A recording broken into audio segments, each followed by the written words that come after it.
मोनोजुकुरी Japan की संस्कृति की वह भावना है जिसमें किसी भी प्रोडक्ट बनाने वाले की आत्मा, प्राउड ऑफ मेकिंग और हार्ड वर्क छिपा रहता है।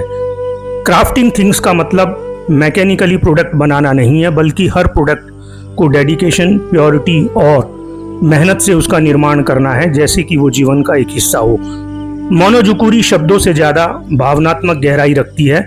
किताब अक्षरों से कहीं अधिक है और इसी तरह से पेंटिंग भी केवल चित्र नहीं है। मोनोजुकुरी भी एक हाईएस्ट लेवल कंसेप्ट है प्रोडक्ट मेकिंग में, जिसमें बेहतरीन रॉ मेटेरियल के साथ साथ सस्टेनेबल प्रोसेसेस यूज करके कंपनी के वर्कर क्राफ्टमैनशिप से बेस्ट प्रोडक्ट का निर्माण करते हैं। मोनोजुकुरी मतलब हर प्रोडक्ट को प्रेम, सम्मान और एक्सीलेंसी के साथ बनाना, अपने हुनर की आत्मा उसमें डालना।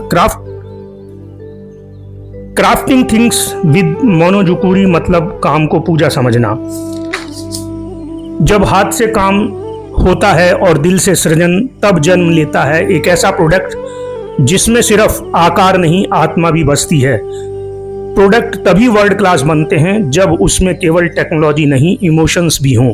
जब एक ऑर्डिनरी प्रोडक्ट में बनाने वाले की आत्मा के दर्शन हो जाए।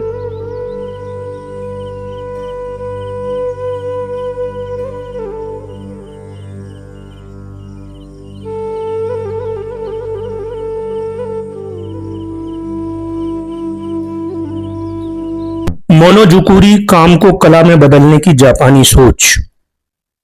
ट्रू काइजन सीरीज का तीसरा एपिसोड जो समर्पित है मोनोजुकुरी को। क्या आपने कभी सोचा है कि किसी चीज को बनाना सिर्फ एक काम नहीं बल्कि एक कला भी हो सकता है? जापान में इसी सोच को कहा जाता है मोनोजुकुरी।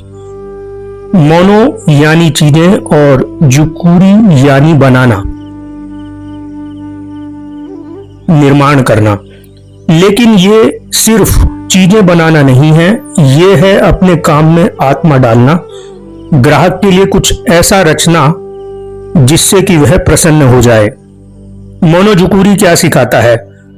यह सोच हमें याद दिलाती है कि काम सिर्फ तन से नहीं होता, मन और भावना से भी होता है। जब कोई व्यक्ति अपनी मेहनत, स्किल और रचनात्मकता को एक साथ झोंक देता है तो वह सिर्फ प्रोडक्ट नहीं बनाता, एक एक्सपीरियंस बनाता है। जैसे यामा पियानोज के संस्थापक टोराकुसु यामा ने कहा कि शेयरिंग पैशन एंड परफॉर्मेंस, उनके लिए मुनाफा पैसों से नहीं, ग्राहक की एप्रिसिएशन से मापा जाता था, काम का माहौल और टीम का दृष्टिकोण। मोनोजुकुरी की सोच कहती है कि आपका वातावरण जैसे